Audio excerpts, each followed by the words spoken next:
Greetings to all. Yet another Thursday has come and IEEE Malabar subsection presents to you its 68th webinar of the weekly webinar series in association with IEEE Malabar Hub and IEEE Student Branch IIT Palakkad. I would like to extend a special welcome to today's speaker, Dr. Jayakumar Balakrishnan, Chair IEEE Malabar subsection Dr. Sabik, and all the participants for today's session. We have with us today Dr. Jayakumar Balakrishnan to speak to us about graphene-based resistive memory devices. Dr. Jayakumar is an assistant professor of physics at the Indian Institute of Technology, Palakkad. He received his PhD from the National University of Singapore in experimental condensed matter physics in 2014. Prior to that, he completed his bachelor's and master's degree in physics from the Government College, Madapalli and IIT Madras, respectively. He has 13 publications in international journals. His fields of interest are magnetotransport studies, spintronics and thermal transport studies in 2D materials and their heterostructures. I heartily welcome you, sir, and I'm delighted to hand over the session to you. Thank you, and very good evening to all of you. So let me start sharing the screen first, and then I will.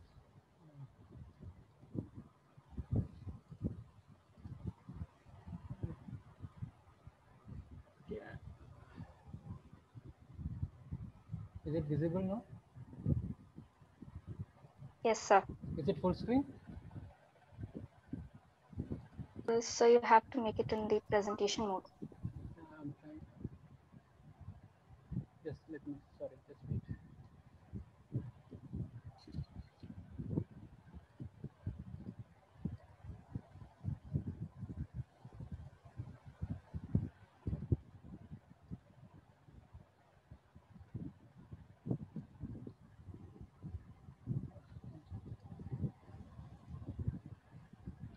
It got stuck. Just give me a minute. Sorry. Yeah, it's coming.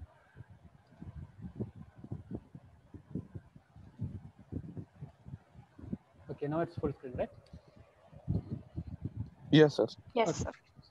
Okay, so a very good evening to all of you, and I hope most of the participants are students either from BTech or MTech. So I will try to make it as simplified as possible.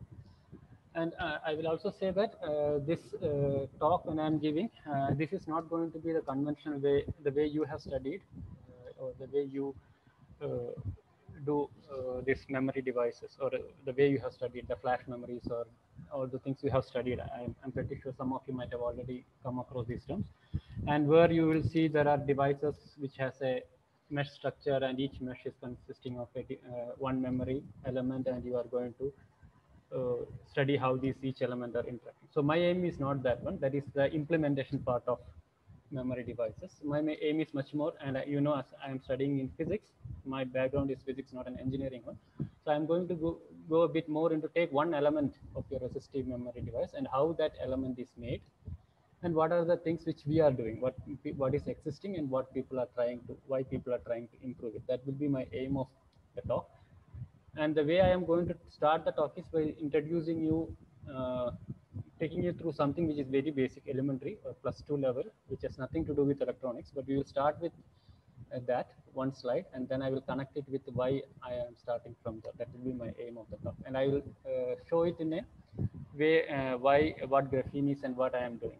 So this may not be the way you have studied, or it is a basic part of that, which I will try to convince you why it is interesting to study. And my aim will be not from an academic point of view, but from a research point of view. What makes interesting? What makes research interesting? A lot of things when you do BTech, you get some an IC, like IC 555 or something, and put it in a breadboard, or you put it in a, what do you call, these circuit elements, and then you try to do the experiments, right? Not, I am not that way. What we are going to do is how, what is happening behind that. When before you make into a IC or anything, or transistor something, that is a behind that there are certain research elements going on, right? That research is the one which is finally taking you to this implementation part of making all these devices. So my aim will be to convey you how interesting that is and motivate you that some of you, if you are not all of you, but some of you, you have the patience to do research, that this is more interesting than just implementing it. That will be my aim to show you today. So let me start by going through some. No. Yeah. So let's start with some of the things you have already studied in your +1, +2 levels or degree level. Right? So what I'm showing here is something which you have come across. What is this one which you are seeing here?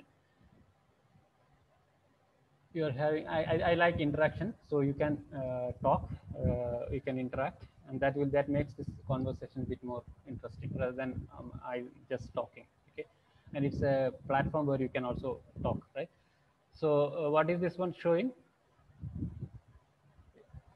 This is nothing but you have a material where you are heating at one end and cooling at the other end, right? So it is nothing but heat conduction. So if you see the heat conduction, this is a first order differential equation which tells you that the heat is, the flow is nothing but depending upon the difference in the temperature, right? Temperature gradient. That is, you go into this one, or thermal conductivity, thermal conduction. So if you go into another one, which is your fluid flow, again, if you see fluid flow, it is again a variation or a gradient in something. If you see what is the gradient, it is nothing but the gradient in your pressure, right? That allows you to the heat or the flow of fluids, Newtonian fluids. If I again take it into our this one, what you see in the left hand side bottom, it's nothing but the phenomenon of respiration, right? The way you breathe in and breathe out. You take in air from the atmosphere and it goes to your lungs alveoli, and from alveoli what happens, oxygen goes into the blood cell and it takes out the carbon dioxide and you are exhaling it, right? So that is again a process called diffusion, based on what is known as diffusion, right? If you see again diffusion in a mathematical term, it is nothing but gradient in your concentration gradient, N2 minus 1. And finally, what you are all more familiar with, which is your current flow, right? In a material, any conductor or something. The current flow is nothing but happens because of a difference in your potential. Again, if I see it in a mathematical term, it is nothing but I is a gradient in the potential, which results in your current flow. So if you see from a physics point of view, all these four things, whether it is a heat flow, whether it's a liquid flowing, or it's a current, charges flowing, or the gradient, what you call the molecules flowing, they all are related. They seem to be of different kinds, right? Some is, you can say, this respiration is biology, or fluid flow mostly done by people in the mechanical engineering, or heat flow, right? So heat flow also mechanical, and resistance by electrical. So you may see that they all developed under different areas of science, but if you see underlying mechanism, what is happening, all the mechanisms are similar. They are just nothing mathematically equivalent, right? They are nothing but some difference gives rise to a quantity. It's a mathematically first order differential equations. So it tells you a view, right? Everything in science, basically, if there is some gradient, they are all equivalent, right? So you have an intuition. Suppose if you find out some other mechanism where there is a flow happening because of differences, you know, okay, this is a first order differential equation. This is going to be a difference between these two quantities. So that gives you an intuition when you look them from a broader perspective. That's not going just not becoming narrow, just like only looking into, I am studying in electrical, so I will look into resistance or the current flow alone. If you look it from a broader perspective, these are all equivalent phenomena, right, in a way. So this is important when you do science or a research, right? You have to connect things, and sometimes a prior knowledge in something else may help you in developing something else. So in that sense, I want to give you this idea in the beginning, because this kind of an intuition is very important when you start developing new kinds of devices and all. And that is what is important also in the case of memory devices, right? So let us come to the next one. Right? Let us focus now on the electrical circuits, which you are all familiar with and which you are all familiar, right? You are all studying for your last 4 years, some of you, right? So if you see the electrical circuit, there are four primary quantities which you always come across. Whichever electrical circuit you are dealing with, there are four primary physical quantities, right? These are current, voltage, charge, and flux. These four quantities are the one which you usually come across in an electrical circuit. And if you take these four primary quantities will have a if you take the combination, there are 6 combinations which can come across because of 4C2. If you take permutation combination, if you take, there are 4C2 combinations, relations you can get. And out of these 4 relations, 2 of them are very much known to you. All the 6 are known to you. The first one is the very simplest one, right? That relates current and charge, right? Because of physical laws, voltage and flux, right? These are not the thing. These are the if I take into four elements, the voltage and flux are related by V equal to what you call your Faraday's law, right? The induced EMF is nothing but rate of change of flux, and then current is related to the charge as I equal to dq by rate of change of charge at a particular time, right? Flowing at a particular point at a per unit time gives you the current. And these are the two important quantities which are related through physical laws, and there are other four quantities which are again related through elements which are connecting these parameters, right? What are those important basic elements which connect these four quantities, physical quantities?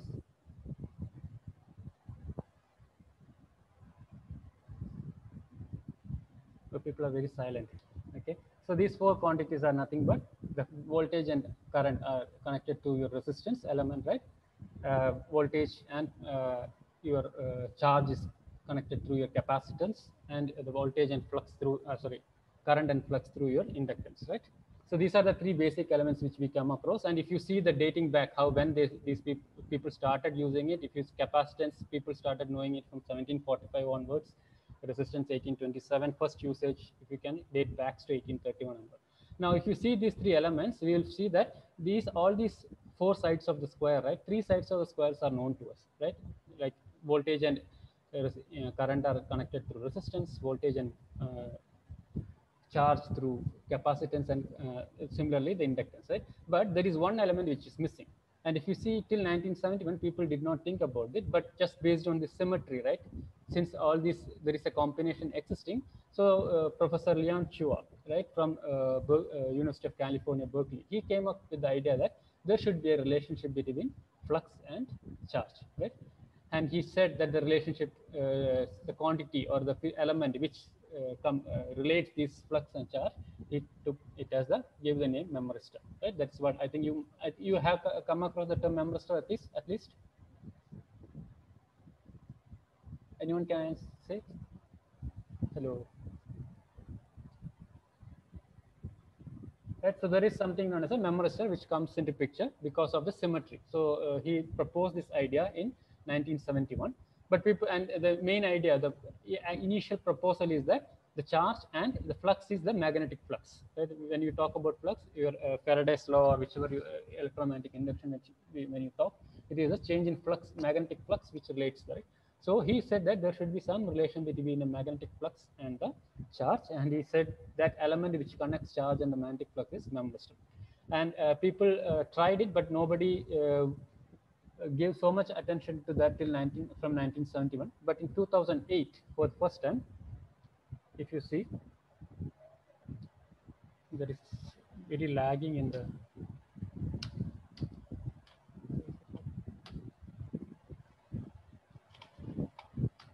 Sorry, but the screen is stuck.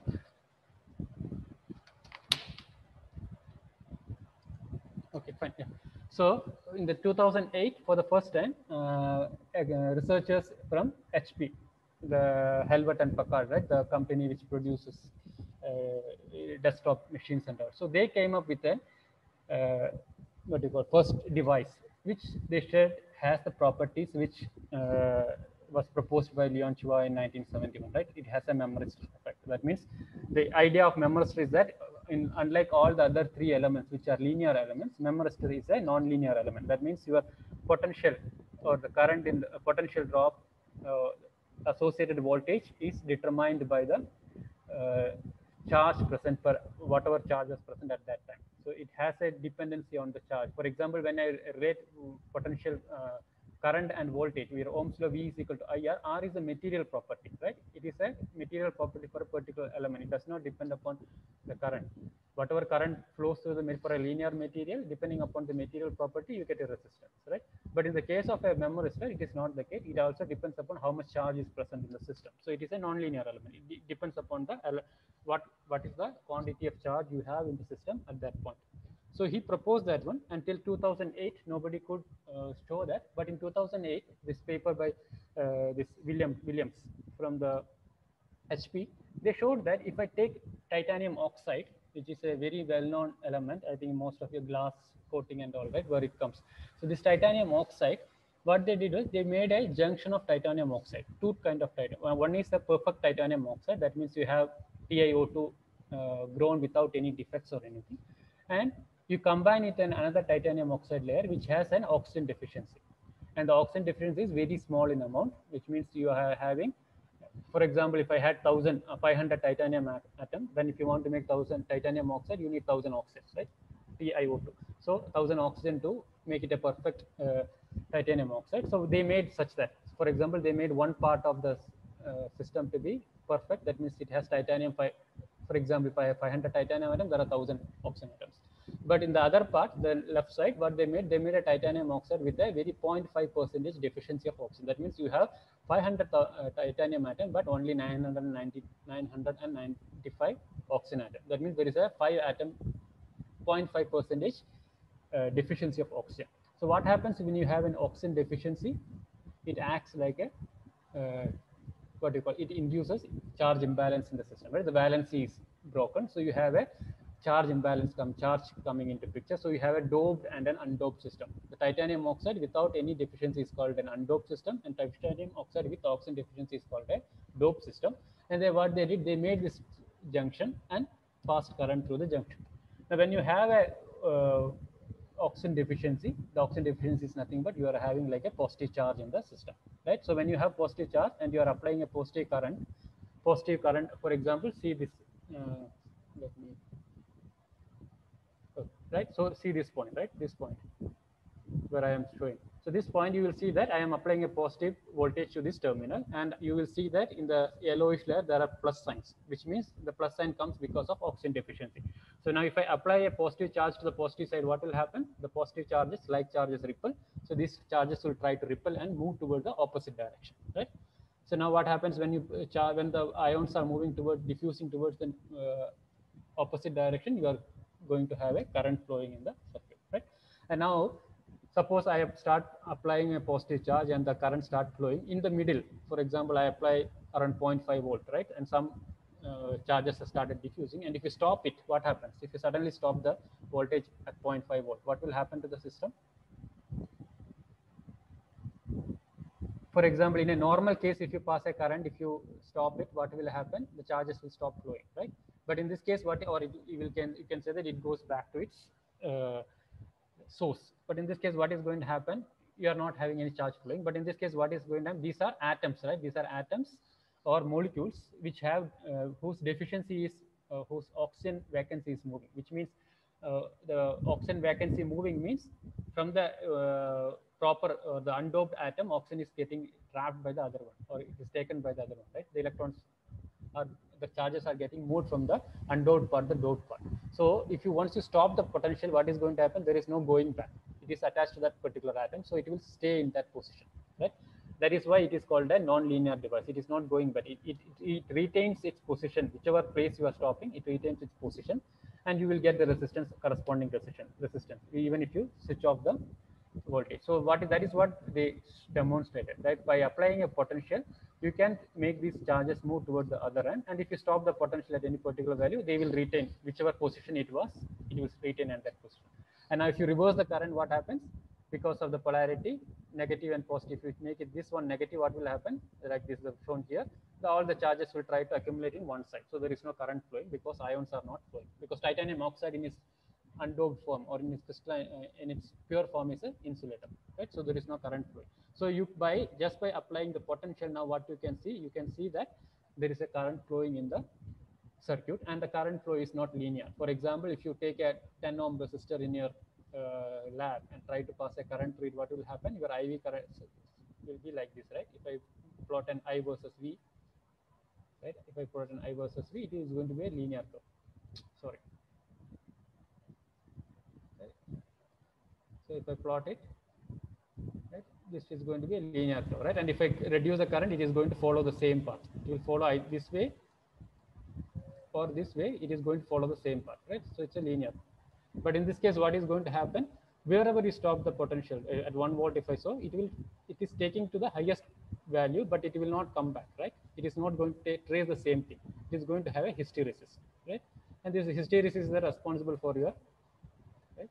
This hysteresis is responsible for your memory effect. Right? That means if I set this point, I am going to have a high current flowing in the circuit. If I go to this point, if I set an opposite potential here, what is going to happen?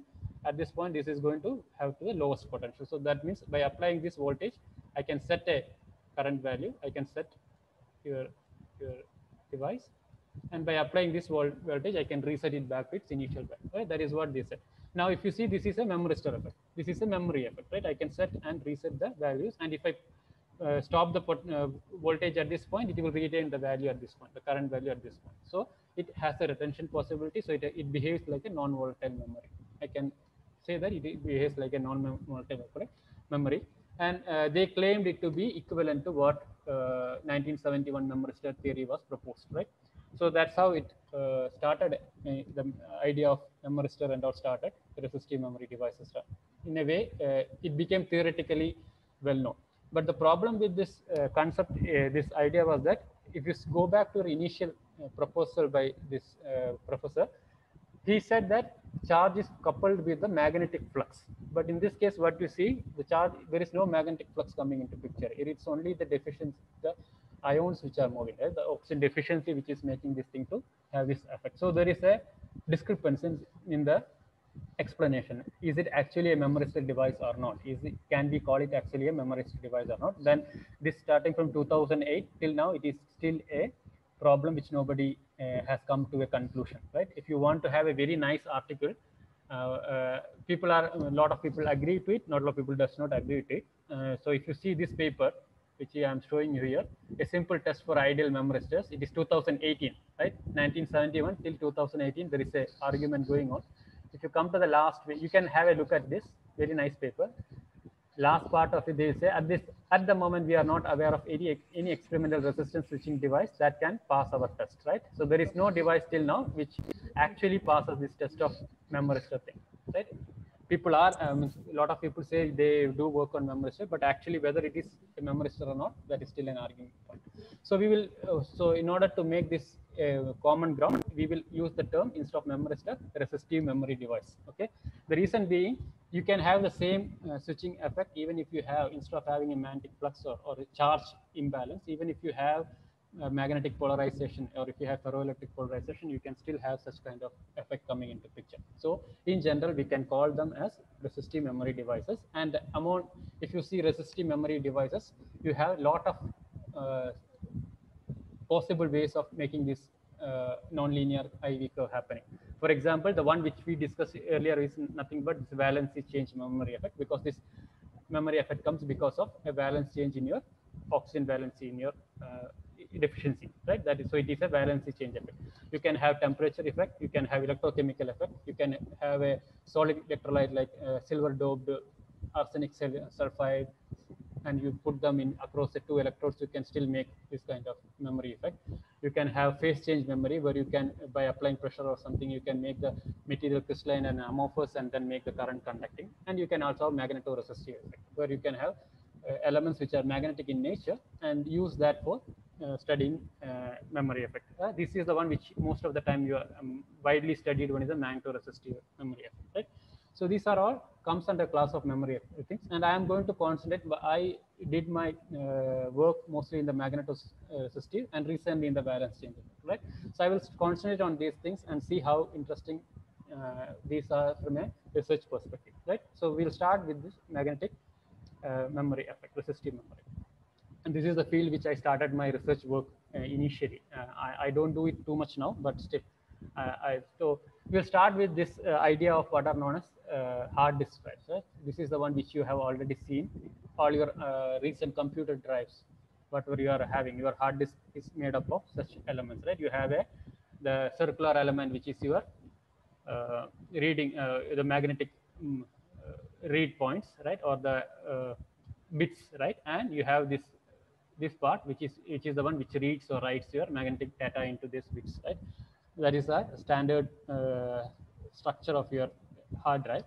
And if I take a bit more into this reading part, this head which reads your data or writes your data, if I focus this part, you will see that this is made up of a material like this, it's a material which is magnetic in nature, and when it goes through, this orange are your magnetic bits in your disk. When it goes through this magnetic bits, what happens?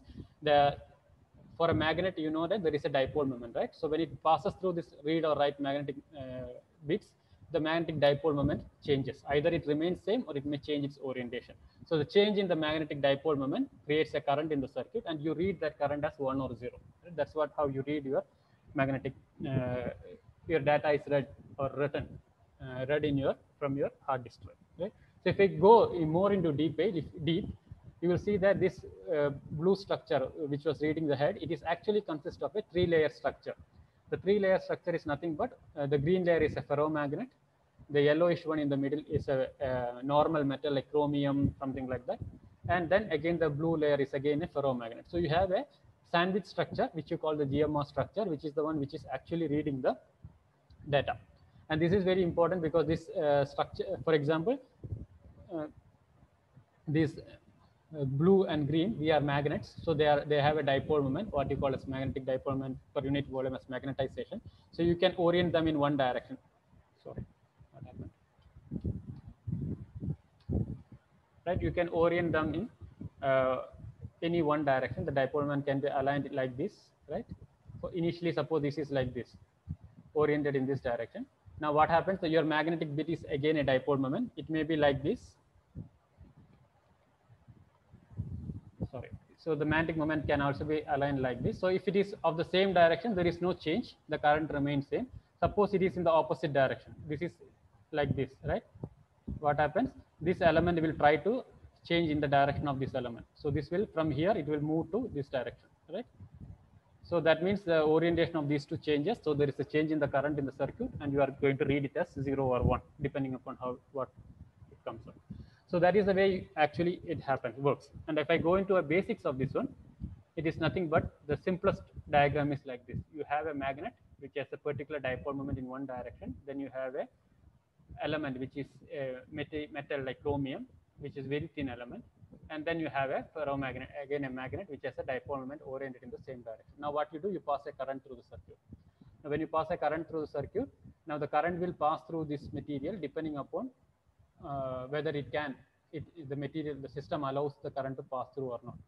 And if you see how does that happen, that happens depending upon the number of states available. Right? For example, if you talk about atoms, right? You talk about, when you say about atoms have electrons orbiting around the in the orbits, right? We can call it S orbit, P orbit, D orbit, and depending upon each S orbit has 2 electrons, P orbit has 3 equivalent Px, Py, Pz components, and each one can take 2 electrons, right, of opposite spin. And now when you make them into molecules, what happens? They hybridize and they give you what are called bonding and anti-bonding orbitals. If you have n number of, very large number of, like a material, solid material, there are a large number of things, they make you what are called bands, right? This, because these energy levels are very now close, so you get something known as a bands.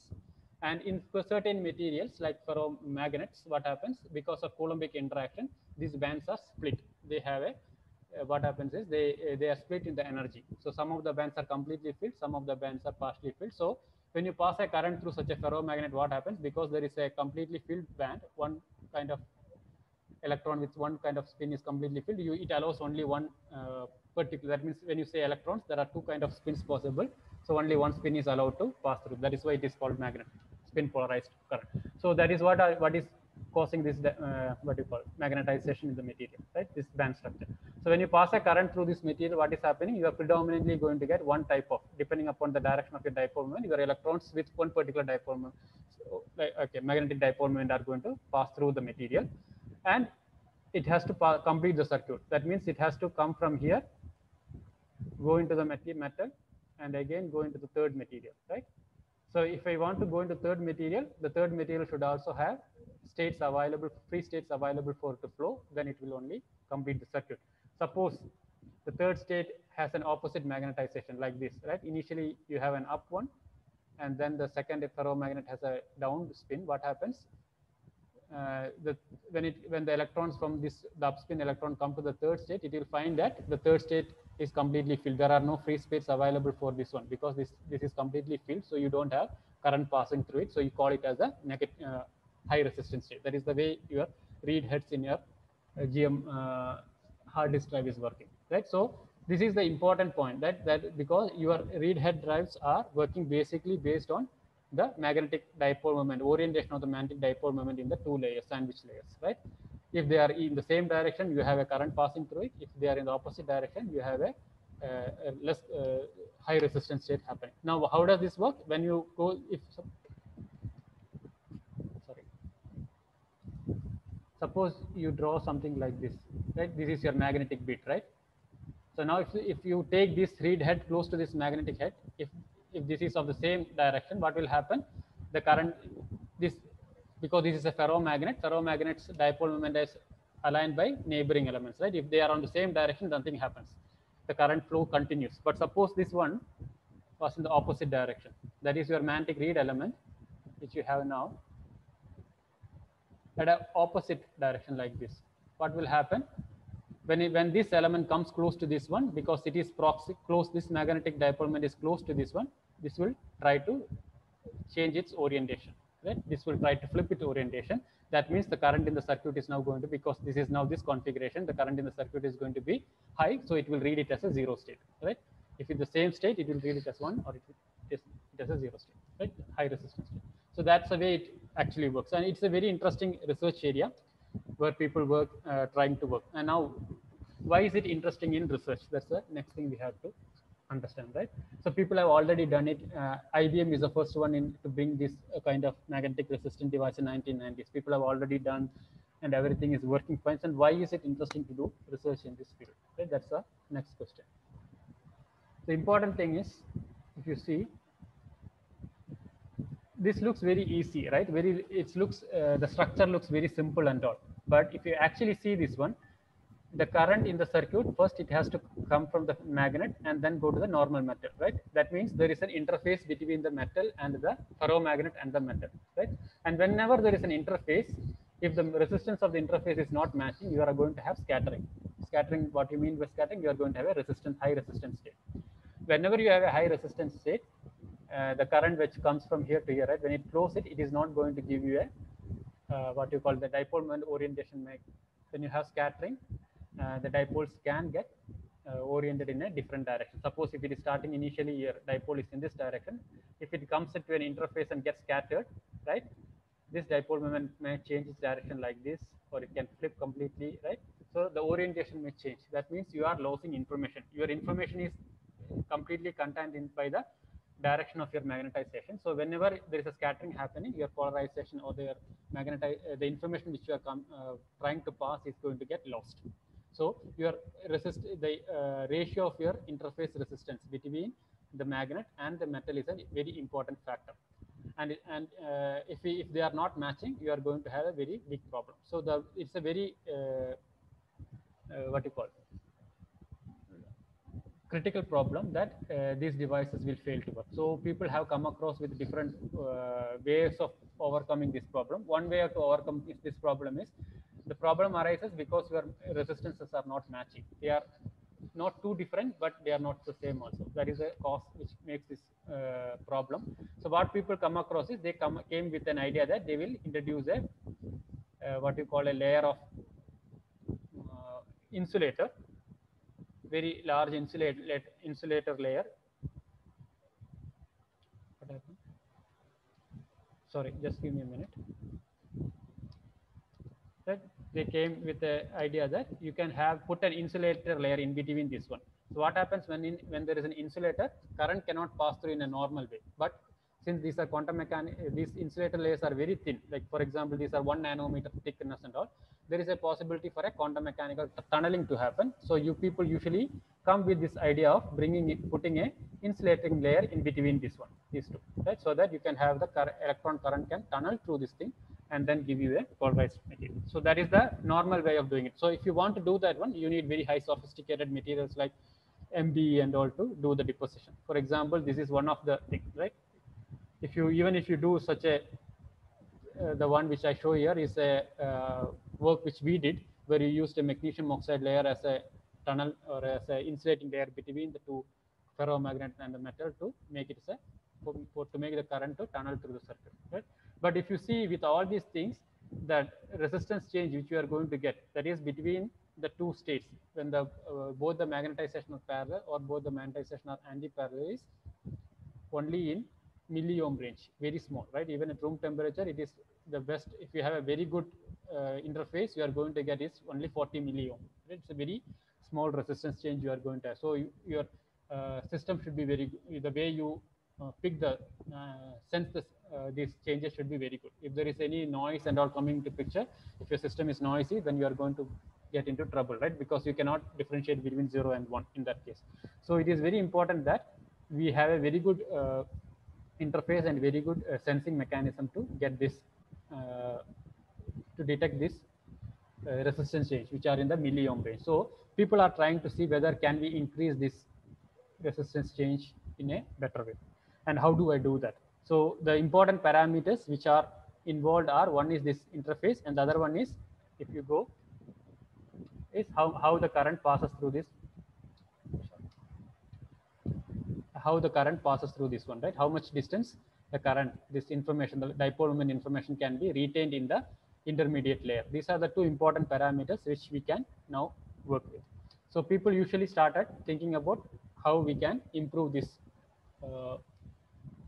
these deficiencies, right? We have to first change this interface problem. How can we change the interface problem? And the second one is there is an intermediate between this, what you call this metallic in the, layer, right, sandwich layer. So that also has to, the information, that dipole moment information has to pass through that layer also. So if you take normally in a normal metal, this information, this pins or electron magnetic dipole moment information, they can carry at a maximum of tens of nano, 100 tens of nanometer. That means if I pass a current from a ferromagnet to a normal metal, this information that my magnet is aligned in this direction, right, can be passed through this uh, material if you up to a distance of close to 10 nanometers or something. If it is more than that, the information is lost because of scattering. You will not be able to maintain that orientation. It will get randomized and you will not be able to pass this material. That means you have, if you want to get a good signal to noise ratio between this one, if I add this, okay, between these things, right, resistance stays between this one or this one, right, you need to have this in between metal to be of very small thickness of few nanometers, right? Then only you will get a very good signal to noise ratio. And even if you do that one, even with those what do you call 10 nanometers or whatever the smallest distances, the resistance change you are going to signal, the signal you are going to measure is only in the milliohm range. So these are two important parameters. So one thing is, can we increase the signal ratio, and the second thing is, can we get a material which has a larger which can carry this information for a longer distance. These are the two things which we have to do. These are the two things in which research is being done. And when I started my research, I started to focus on this material, because changing the ferromagnet is a very difficult one. We have very few number of ferromagnets which we can get in principle. So we thought that we will keep the magnet the same, but try to change the material, in between material, to see whether we can get something, improve the signal to noise ratio. So what we thought was, we will try to change this normal material like chromium by a new material called graphene. So graphene, I think you might have come across, if you have, because it won the 2004 Nobel Prize, the isolation of it. It is nothing but your pencil. Whatever you see in your pencil, right? Your pencil is made, what you write with your pencil, it is nothing but graphite, right? The top of, if I show you, right? If I, can you see this one? So the what you see at the tip, right? This is nothing but graphite. So this graphite, sorry.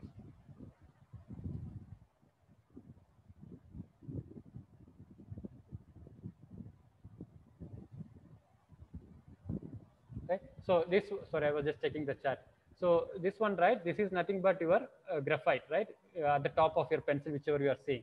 So if that graphite, if you see, is a layered structure. It is a layered structure of carbons, right? Carbon atoms, carbon, what you call single layer of carbon atoms, hexagonal layer of carbon atoms arranged in stacks.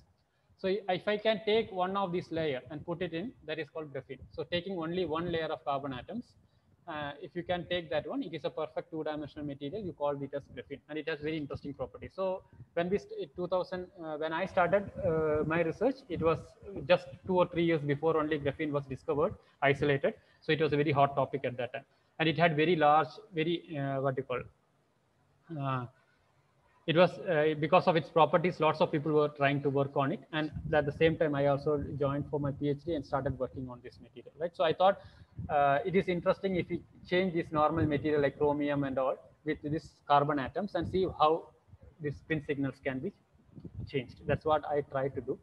So why was it interesting? Because it is carbon atom. Carbon atom means it is a atomic number 6, very light element. So when you have very light element, your dipole moment scattering is very low, because you are, the way the spin scatter, we call the magnetizing, it is nothing but spin, quantum mechanical term spin. So that spin scattering is very low, because scattering goes as z power 4. If your atomic number is larger, the probability for scattering is higher. So you can see that since it is a light element, it is, the scattering is low. That means the information can pass for a larger distance. So people have theoretically predicted that, unlike other materials which had tens of nanometers possibility for passing this information, you can pass up to 100 micrometers this information in graphene. These are theoretical predictions. So we thought, why not we try to do that experimentally, and that's what we try to do. So making graphene, as I said, this is nothing but your graphite, your pencil graphite. Take small piece of it into a scotch tape. Scotch tape is your cello tape with a lesser glue, right? A magic tape which you get in your supermarkets and all. Take that one. It's a graphite piece. Your carbon from your pencil, a slightly higher quality one, and then start just making it like a fold it and take it, right? If you fold it for a longer time and you put that into a wafer, like silicon oxide wafer, you are supposed to get layers like this. This is a single layer of carbon atom in a silicon wafer, right? This is the simplest way of doing it. It's a very simple way. You can do it in your what you call anywhere in your hostel room, wherever you want, you can do it. What you need is a scotch tape, what you need is a silicon wafer and a graphite piece. You can easily make it at your home or at your this one hostel rooms. Only thing is you need a microscope to analyze it. Without a microscope you cannot see it. Optical microscope, if you have an optical microscope, you can see that. And only condition is, if you, since it is a one layer atom, it is very hard to see. The condition for seeing this in a silicon wafer is that you should have a silicon wafer, normal n-doped or p-doped silicon wafer with a silicon oxide deposit of either 90 nanometer or 300 nanometer. If you have a silicon wafer with 300 nanometer oxide or a 90 nanometer oxide, you can see them in optical microscope, right? Because the contrast, that because of the dielectric constants of these two materials, you will see that the contrast is high and you will be able to see it. Once you get this one, then what you do, you try to make devices using lots of lithography techniques, which people standard lithography techniques. You will try to make a device. This is a device which I made. So what you see at the center as a bar is the graphene, and then what are colored, right? These are the magnetic electrodes, like cobalt ion or something. I used, or permalloy, whichever you want, you can use it. And then what you do, you try to see what happens, do the same measurements in a lab. So what I do, I make a device like this. I pass current through one of the circuit and try to measure the voltage, right? And what I do while measuring the voltage, I have to, what is my aim? My aim is to see what is my resistance change when both my electrodes, the main magnetic electrodes which are here, right? This one and this one are my magnetic electrodes. So I make the magnetic electrodes of the same direction, dipole moment in the same direction, and pass a current. And what I do, I try to flip one of the magnetic fields, one of the dipole magnetization of one of the ferromagnet, right? So how do I do in the lab? I do, because these are ferromagnets, for a laboratory thing, what I do is I use a magnetic field. I take it into, put the device in between an electromagnet and sweep the field. So what happens when I sweep the field? You know that for a ferromagnet, there is a hysteresis curve, magnetization versus field. So when I start applying a field to the ferromagnet, all the dipoles try to align in the direction of the field, and it goes to a maximum value. When all of them are aligned in the same direction, you get the highest magnetization or highest dipole moment per unit volume. You call it as magnetization, right? So maximum magnetization. And when you start to decrease the field, what happens?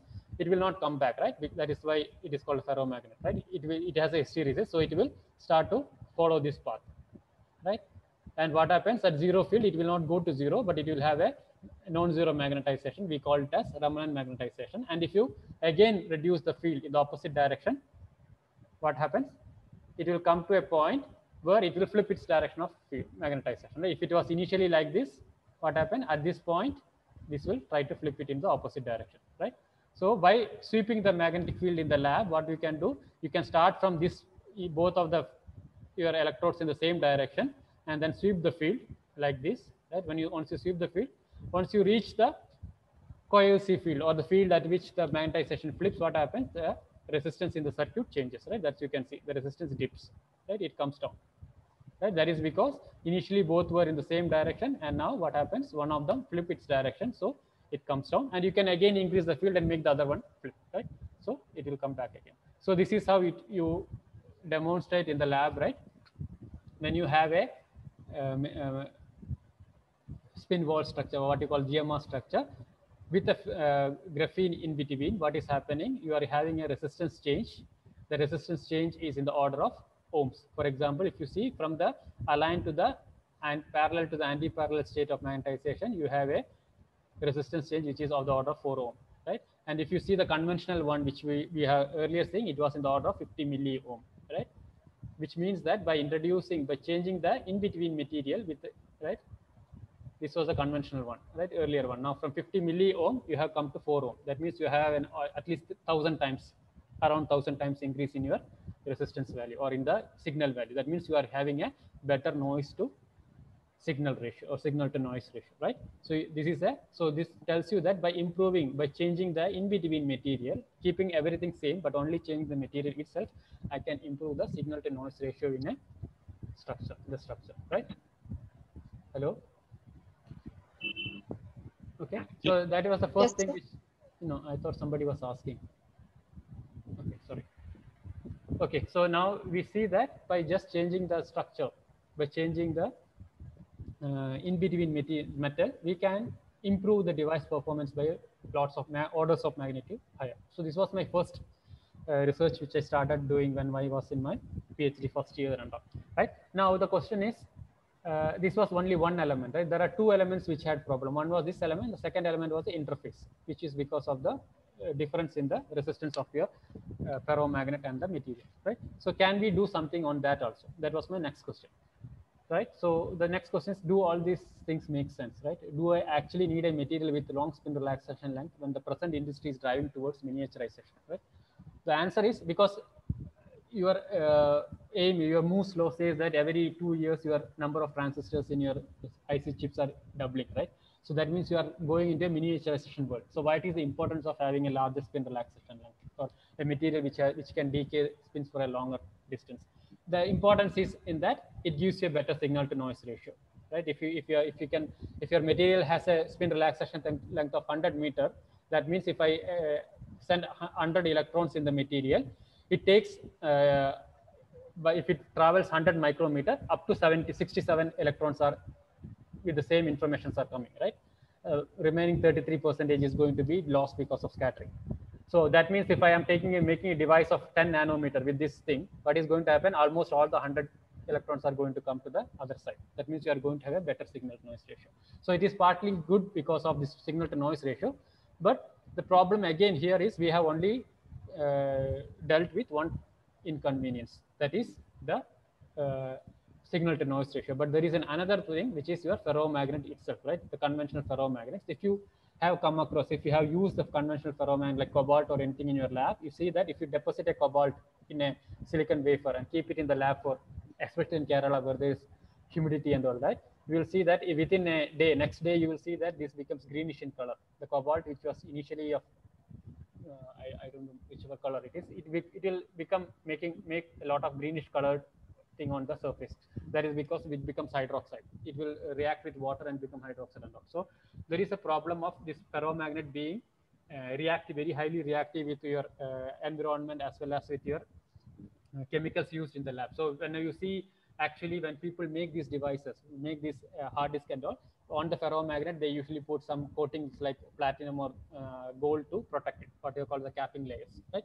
So my next question is, can we overcome this thing? Can we find another different ferromagnets, which are not the conventional one, which overcome these ambient conditions, which does not degrade in ambient conditions, and can we use it for a better device performance. That was the thing which I did. That was when I started my as a faculty. When I started my faculty profession, I thought about this and thought, can we come up with something new? So in that sense, we came across a new material called LSMO, which is lanthanum strontium manganate, right? Which is LaSrMnO3. Right? This is a perovskite oxide material, and this has a very unique niche thing, right? By changing the strontium deposit, actually the parent material is lanthanum manganate, LaMnO3. If you try to introduce strontium by very small amount, this becomes a ferromagnet at room temperature. I think 0.3 concentration. If you see this one, this area, this is a, by substituting 0.3%, 0.3 or 30 percentage strontium, right?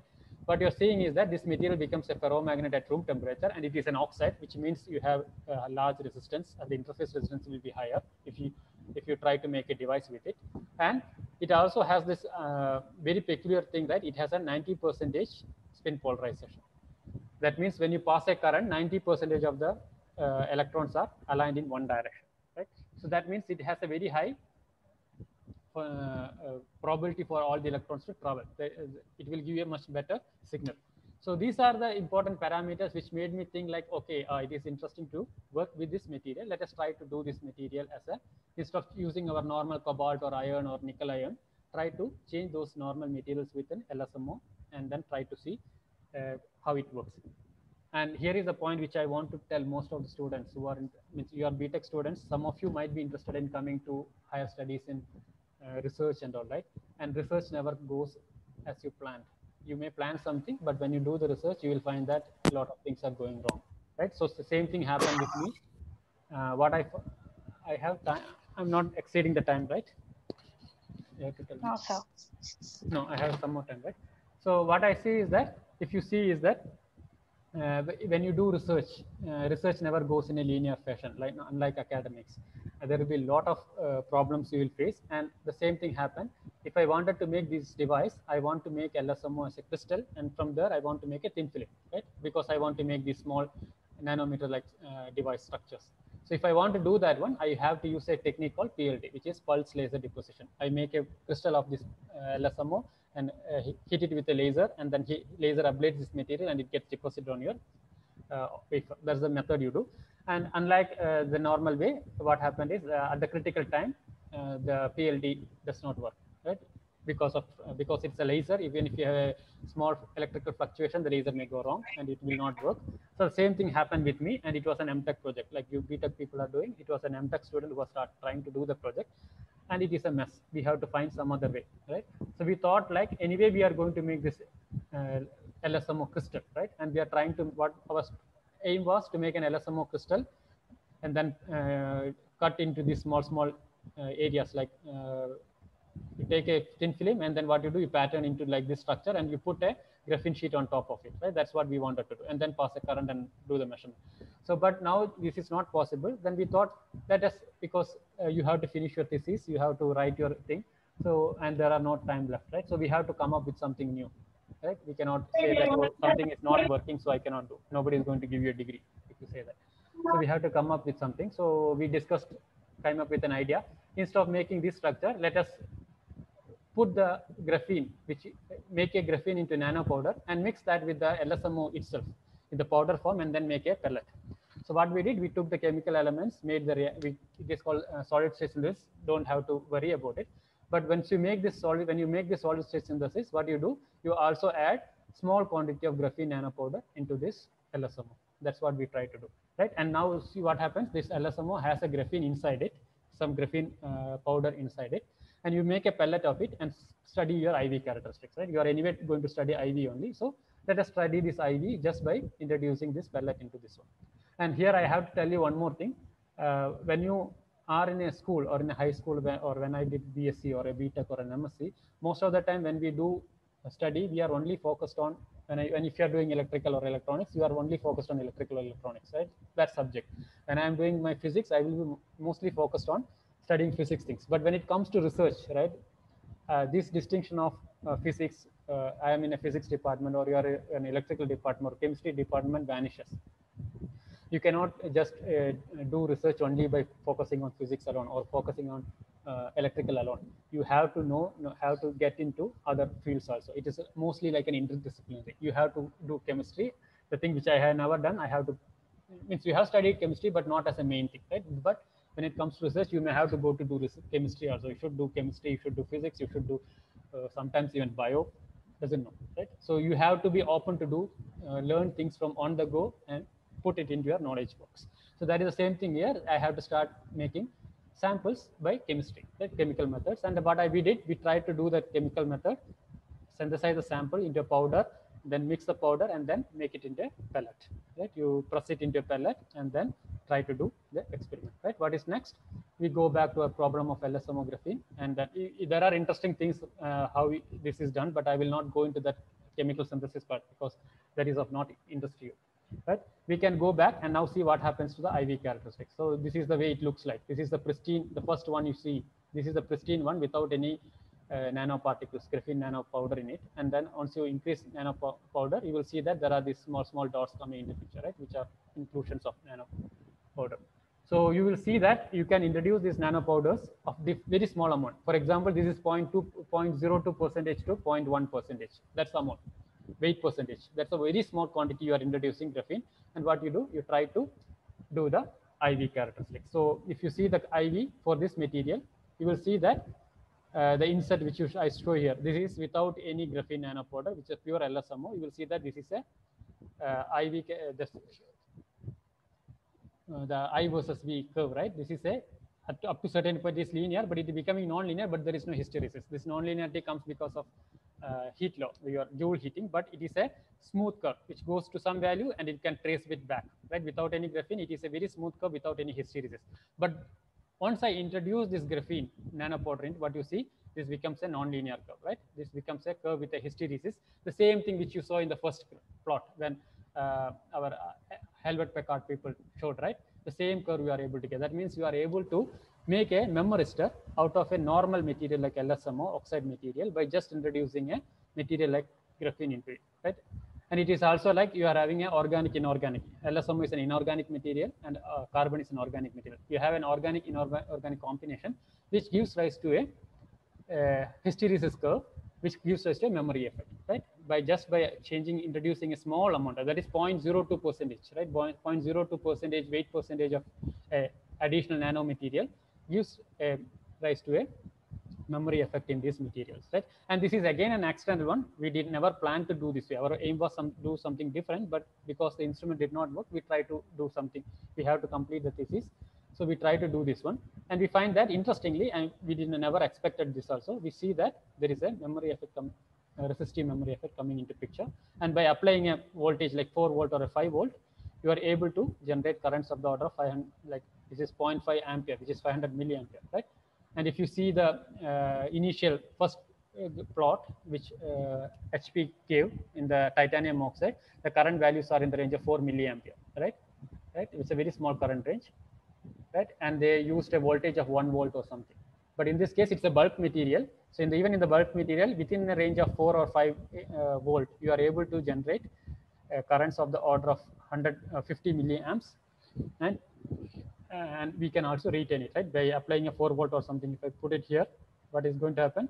This is going to be a low resistance state, and if I apply a opposite minus 0.5 or something, I can bring it back to a high resistance state. That means it can act like a non-volatile memory device.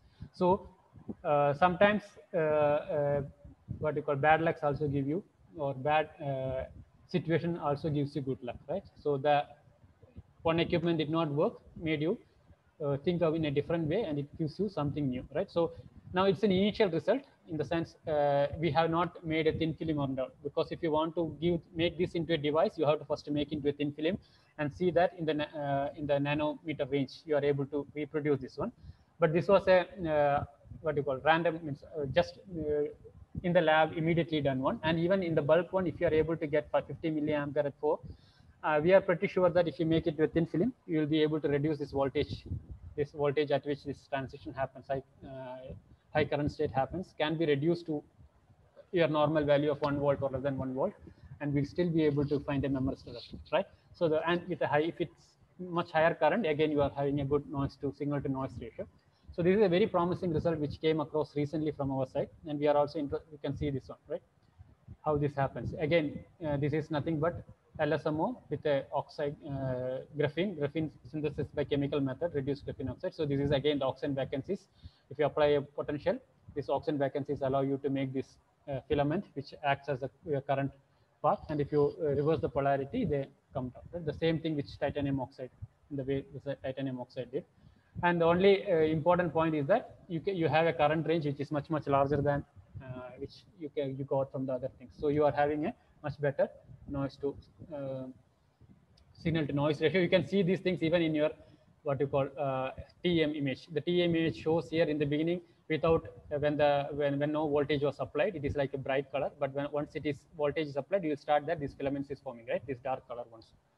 The dark color is the represents the formation of filaments because of this oxygen vacancy movement. So this can even be observed in TEM measurements to say that our proposals are right. So the important point, takeaway message which I want to take to students is that when you do research, it is slightly different from what you study in your labs. Mostly when you study in the labs, you don't go across how these things are made. You take a IC chip or you take a element, right, given to you, just put it in a breadboard or in a this one and make a soldering and whatever it is, you do that. But you don't go across how these things are made. And if you want to get into that level, research is the best option. So you can think about, right, but you should be a patient person. Okay, research also gives you frustrations and all, but if you are a patient one, it's a much more interesting field to work with. And it is like it takes you into different realms. You learn a lot of things, not only your own field, you learn a lot of fields which are related to it. You have to learn physics, you have to learn chemistry, you have to learn electrical, everything comes into it. So it's a very nice way of doing research. That makes me more interested in this field. And I hope I also gave you some idea about how these things are done actually in a lab, not in the way how production happens, but in a way how proof of concepts are done in a lab before it comes into your mesh-like structure. For example, when you study in your thing, mostly the way you study is based on these kind of structures, right? Let me show this one. Like these kind of a mesh-like structure, you take this as each element and you have current passing through, right? One of them is, that's the way I think you do in the lab and all when you do. But that is the final implementation part. But the more basic physics parts or basic device parts are much more interesting to look into, right? And these are part, and nowadays, if you see, there are lots of different kinds of things coming into picture in this itself. Because when memristor was proposed at that time, it became a very big hype because people thought that even neural networks, the way brain works, they can make such devices by using this kind of memristor ideas, right? But it is far from realization, but people are even trying into that direction. For example, IBM Watson Group. That's one of the best groups which works in this kind of basic. They are the one who come across with devices, but they also have a very good research group which come up with most of these pioneering ideas about these memory devices. IBM, especially Stuart Parkin, I think he missed the Nobel Prize for this GMR. Fert and Grunberg won the Nobel Prize. It was somehow he missed the Nobel Prize, but he's one of the best person who came up with most of the new ideas in memory devices, right? So I try to give you a simple overview of what research is done in the background before it comes to commercialization. What are the things people look into? It's a very interesting field, and there are a lot of new things coming into this area. And people who are interested in research, right, you should look into this one. There are a lot of things which can be done, and I think even now our government of India also supports students taking research initiative, right? And you can also, if you are interested, you can also plan your own way, read and plan these things. For example, most of at present, the government of India, the rule is that whichever equipment bought by any institute in India, if it is bought by government money, it is open for everyone. For example, this one, iSTEM. If you go to this website, it is managed by IISc, but this is an initiative by government of India, India Science, Technology and Engineering Facility Map. It reports all the institutes in India where government has funded and they have procured equipments through government funding. So if you register here, You can register here. You can use any of the equipment in any of the institute, in IITs, IIScs, central universities. Everything is accessible to anyone in India, right? So this is a very good initiative by Government of India. They do charge. Most of the institute do charge is minimum, but because these are government institute, the charges are very minimal, not hundreds of rupees, or at the maximum, very high-end equipment, 1,000 rupees, not more than that. So these are all in hundreds of rupees characterization and all.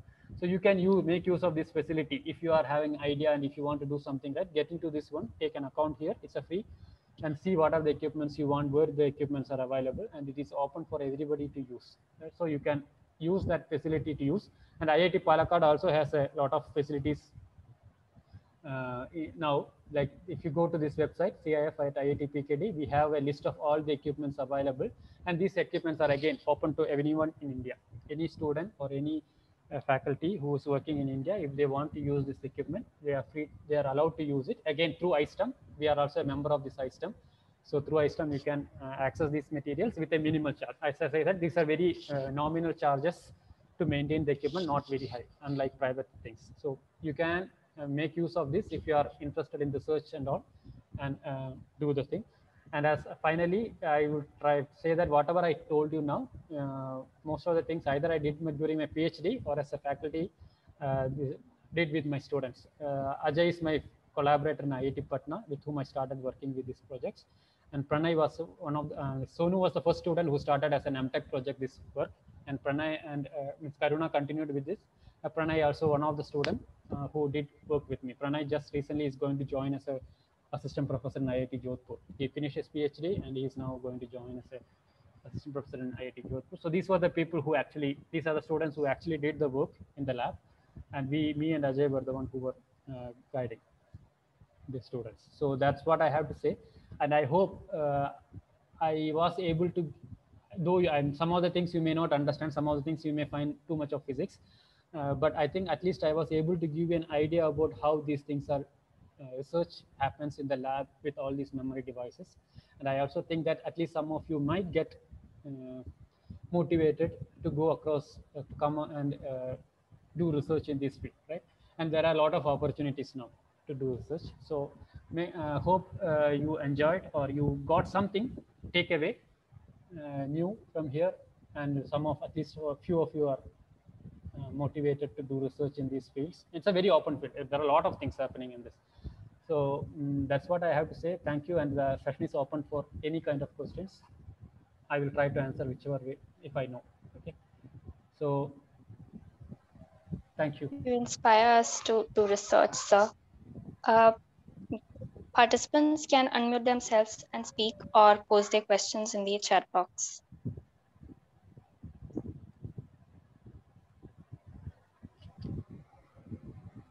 One thing I would like to ask that whatever you have described, this resistive memory and all, are they commercialized? Means are they in the mass production? Means they're used already? The DMR one is the one which the read head ones are the one which is already available in all our desktop comes with that only. The 1991. Only thing is we are trying to improve this one. Resistive, these kind of switches, I think they are already available. Some of these things. For example, the one which I said about the Watts IBM one, it is already in market. So this structure is already in market. This is the one which is already existing in all our hard disk drive, which all the things new ones which after 1990, all the computers have this one as your hard disk drive mechanism. So only thing is now because these have certain limitations, you need a high-end things. The aim is now to, because of miniaturization, can we make these geometries a bit better? So can we make it into a different geometries? For example, these are now in a parallel geometry. You want to make, can we make it in a perpendicular geometry and all? So that is the way people are now trying to make it. For example, what do they call as domain walls, and try to make domain wall structures and try to, it's like increasing the density by varying certain method. That's what they're trying to do. But at present, these are the ones which are available in market. Okay, thanks.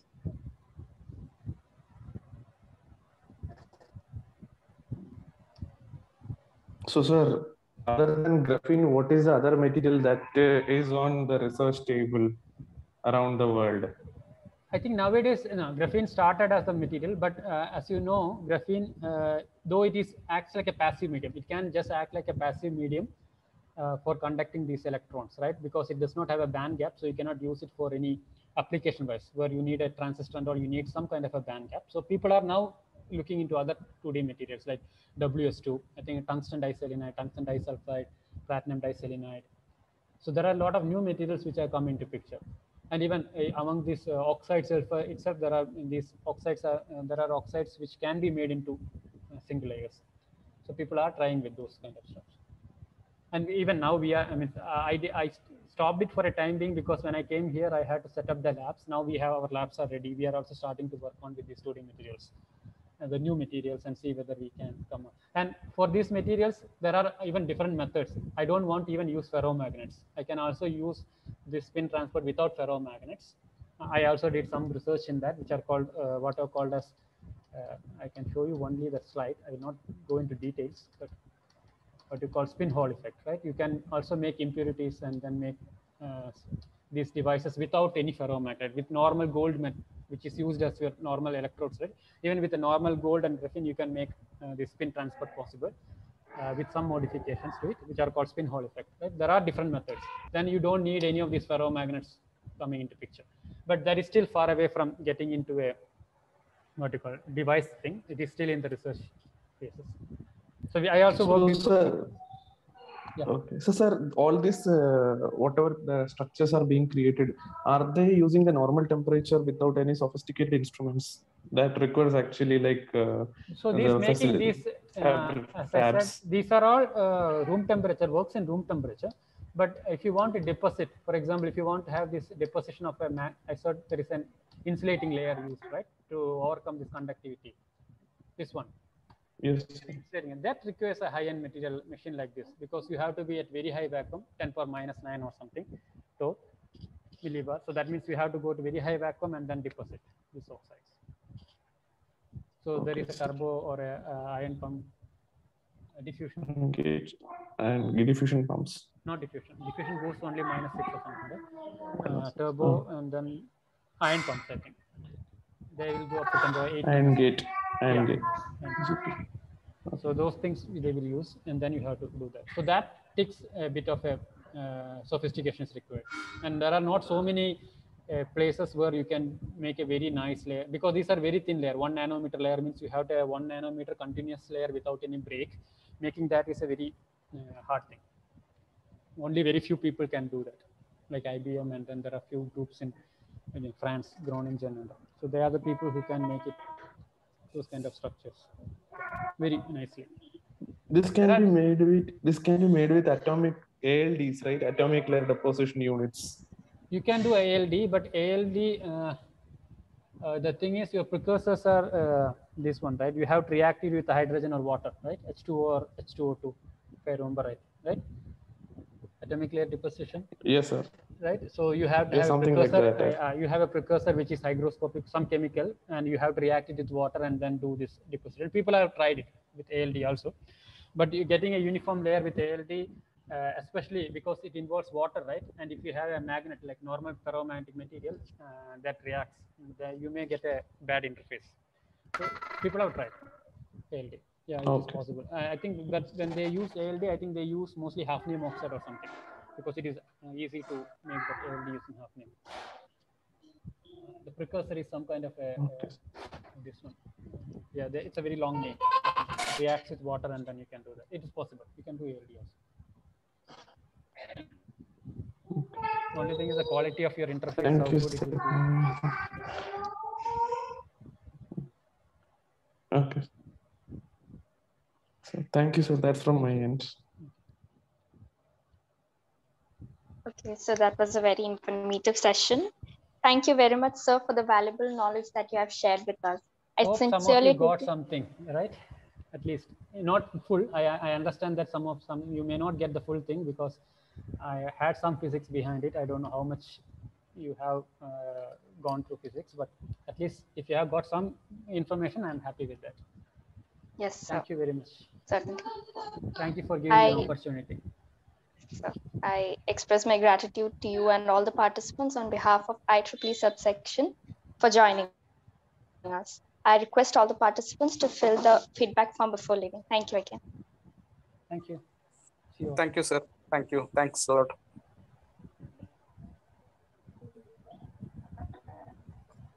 Thank you. Thank you, Ari. Thank you. Sir. So I will leave the meeting. Thank you. Yeah, sure.